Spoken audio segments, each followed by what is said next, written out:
Либерално-демократската партија смета дека податоците кои се однесуваат на тоа дека Македонија е земја со највисоки каматни стапки за стамбени кредити во Европа се загрижувачки. Имајќи предвид дека решавањето на стамбеното прашање представува еден од основните екзистенцијални проблеми, но и едно од најголемите проблеми на младите брачни парови, особено во земја каде што секој трет граѓанин живее под прагот на сиромаштијата. Имено, Македонија има најскапи стамбени кредити со рекордно високи каматни стапки од 9,7%. За разлика од нас, каматната стапка во Србија е 8,3%, а во Хрватска 7,2%. Во Германија, каде животниот стандард е неспоредливо повисок отколку кај нас, каматната стапка на стамбените кредити изнесува 3,9%. За жал, помпезно најавуваниот проект на владата Купи куќа, купи стан доживеа целосно фијаско. Овој проект, место на сите млади брачни парови да им овозможи полесно да обезбедат стан, таква можност им дава само на оние со подлабок џеп, кои без владата може да го решат сопственото стамбено прашање. Покрај илјадниците евра во џеп, потребен е имот кој треба да биде ставен под хипотека како гаранција. Овој проект не овозможи пофлексибилни услови од оние кои што ги нудеа банките при одобрувањето на несубвенционирани стамбени кредити.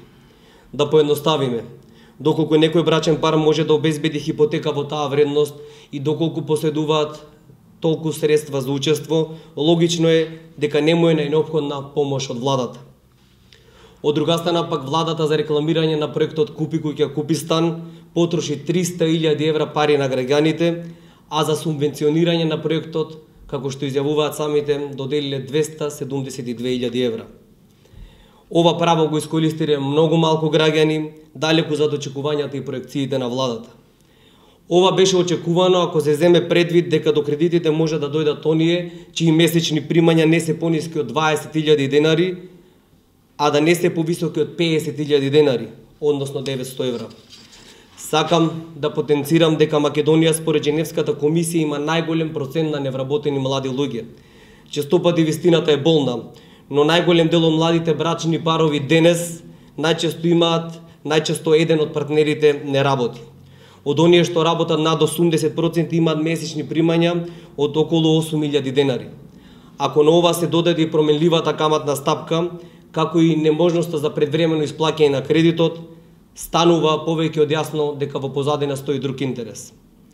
Повеќе од очигледно е дека ова е уште еден популистички проект на владата, од кој најмногу профитираат фирмите блиски до неа, кои се бават со изградба и продажба на станови, како и банките. Сите, само не младите брачни парови. За илустрација, за успешноста на овој проект зборува и интересот за истиот, односно според некои податоци, освен 50 апликации во првите 2 дена, веќе никој не излегува со конкретна информација за тоа колку апликации за овој проект има денес. Проблематично е тоа што по поминувањето на банкарскиот филтер, Министерството за финансии повторно проверува дали се исполните условите и одлучува кој ќе го добие субвенционираниот кредит.